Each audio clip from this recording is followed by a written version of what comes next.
Okay, hi David. Let's take a look at this new set you've sent us, okay? So, we've got the rain in the UK. Here's what you wrote. The line graph illustrates the rainfall in 3 districts of the UK, England, Scotland, and Wales, each month of 2018. In England, the rainfall peaked in July at 125 ml and reached its lowest point between May and June at 70. Scotland yet reached its peak in both March and October at 130 respectively. The figure of Scotland, the figure 4, hit a low in February. Okay, it rained the most in July and the least in April in Wales. Okay, so what have you really done in this paragraph? You talked about the high in England and the low in England. You talked in Scotland about the high, and you talked about the low in Scotland, and then you talked about the high. Okay, fine. So you basically use the first paragraph to talk about the highs and the lows in each of the 3 areas. Fine. All right, interesting. We'll talk about that in a minute. Let's see what else you did here. The line of England. No, we don't call it a line. We could call it a lot of different things. We can call it a trajectory. That's really interesting. Or the pattern even. So I don't know why you say it fluctuated slightly. That's not true at all. I mean, there's a lot of fluctuation. It just happens to be less than all the other countries. So I'm going to disagree with you here and say this is not entirely accurate. Okay?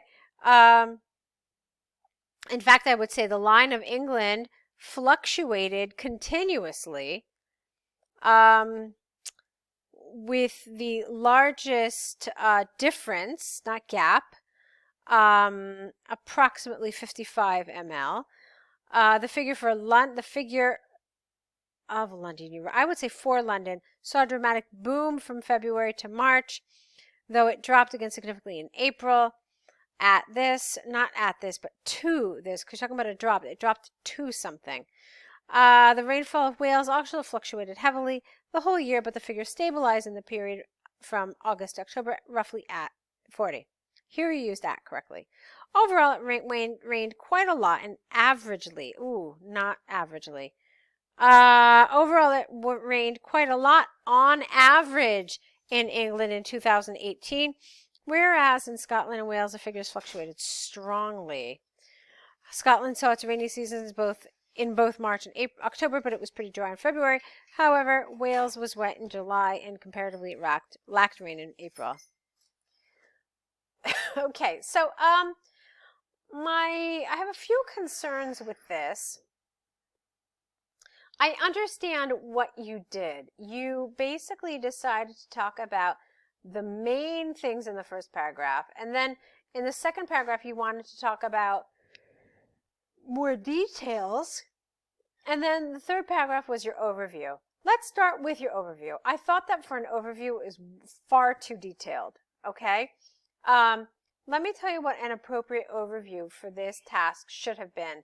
It could have been something like all 3 countries fluctuated throughout the year. However, on average, England had the highest rainfall. All right, that for me would be an ideal overview. Okay? You went into far too much detail, and when you do that, it ceases to be an overview. Instead, it is just another detailed paragraph. Okay, so that for me was the first major problem. And then what I found here was that the way you did this, it didn't allow me to kind of process and understand the information. So if I didn't have this chart in front of me, or if I hadn't seen it like a million times, I really would have no idea what you're looking at. It was difficult to follow. For me, the mark of a really, really excellent task 1 is when I can imagine what you're looking at, maybe even draw it roughly, just from your description. Okay, not every single detail, of course, but at least to some degree. And I wasn't able to do that here. Okay, I felt like you kind of treated it not really like a line graph. Instead, you treated it, I don't know, kind of like a bar chart or something else in any case. So that for me was kind of an issue too. So how do I recommend doing this? I mean, there are a lot of ways you could have done this. However, let me tell you the point. You actually, you you got the points well. I'm not going to tell you which points you should have mentioned because you pretty much got them. It's essentially a total of 15 points that you really should mention. You need to mention these beginning points, these end points, and then the highs for each country and the lows for each country, as well as this plateau here for Wales. So you pretty much got those. I just thought your organization was, it left something to be desired. Yeah, and like this paragraph, I didn't really understand the point. So I would have preferred a different kind of organization here. Just maybe like going through the year country by country to me would have seemed like a better option here, okay? So I want to move on to your task 2 about spending a lot of money on tickets. All right, so here we go. Is it positive or negative to spend a lot of money on tickets? Here's what you wrote.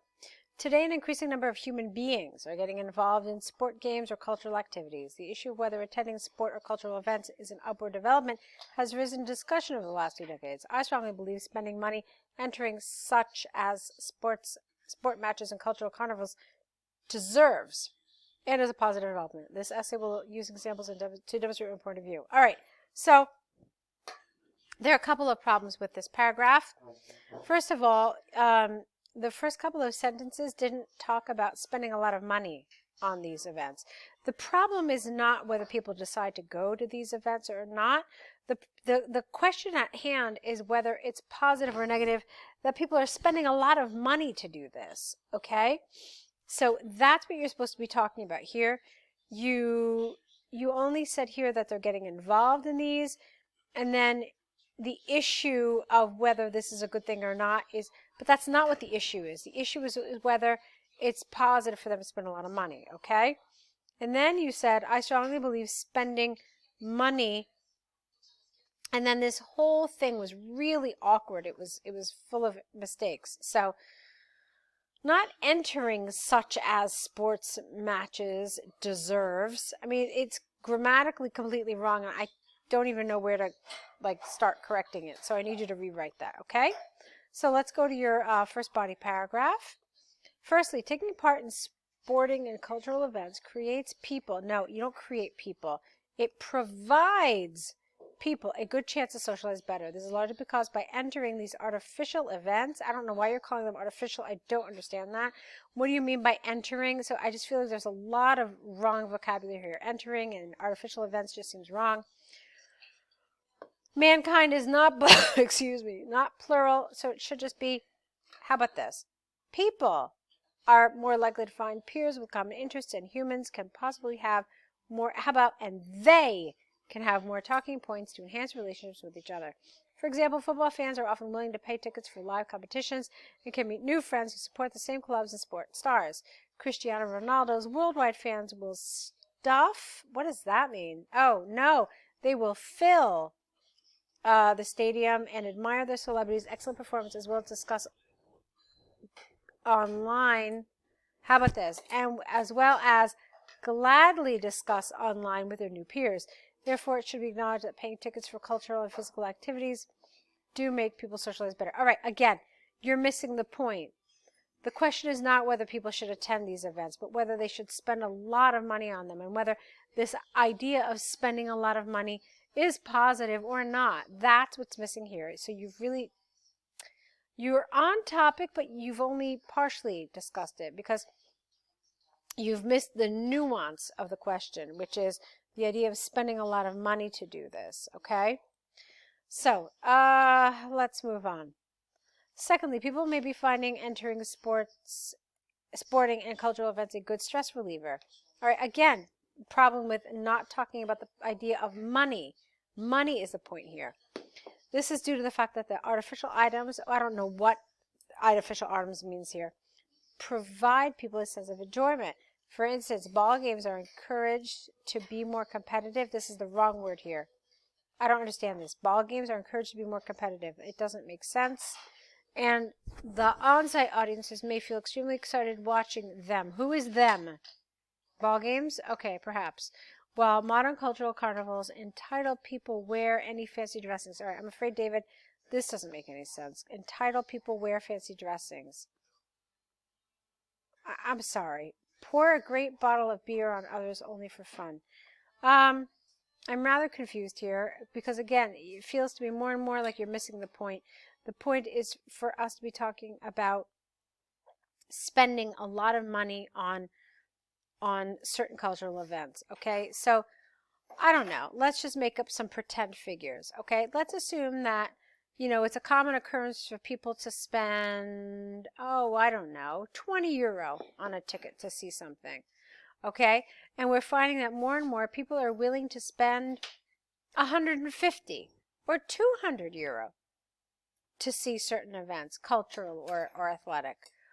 Is that positive that people are spending all this money on these events? And if it's positive, why is it positive?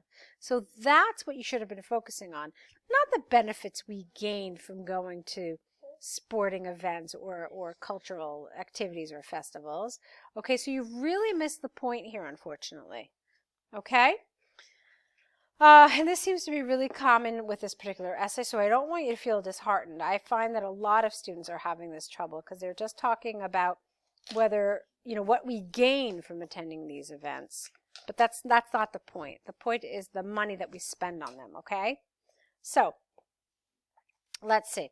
Recent studies from UNESCO have shown that 57% of people from over 60 countries interviewed supported that they released a lot of their daily pressure by simply attending these events. Consequently, human beings would probably realize their anxiety. No, that doesn't make sense. Realize their anxiety and stress decline. That doesn't work. When they join in, no, you don't join. You attend these events. Okay. When you join them, it sounds like you're actually playing as well. So no. To conclude from my examples, I firmly believe spending money buying tickets for sporting games or cultural items. It's not an item, it's an event. Okay? Do benefit, just say people. You keep using other words like mankind, human beings, human. It sounds a little too scientific when you use those words. So just say people a little more frequently. Do benefit people and enriches their lives. I think more and more people will incorporate these events, stop calling them artificial, into their daily routine in the coming decade. Okay? So I think I've been pretty clear about what some of the positives and some of the negatives of this were. You did use a template. You did have cohesive paragraphs, but as far as task achievement is concerned, you missed a really, really large portion of what this essay was supposed to be about, okay? Like I said, this is actually far too common. So that's the first thing. And then, of course, there were a lot of problems with vocabulary. There were some areas that were just incoherent. They just didn't really make sense. I think it's predominantly vocabulary more than grammar. So I want you to be careful about that, okay? Go ahead and correct these, and let's see more work from you, David. All right, good luck.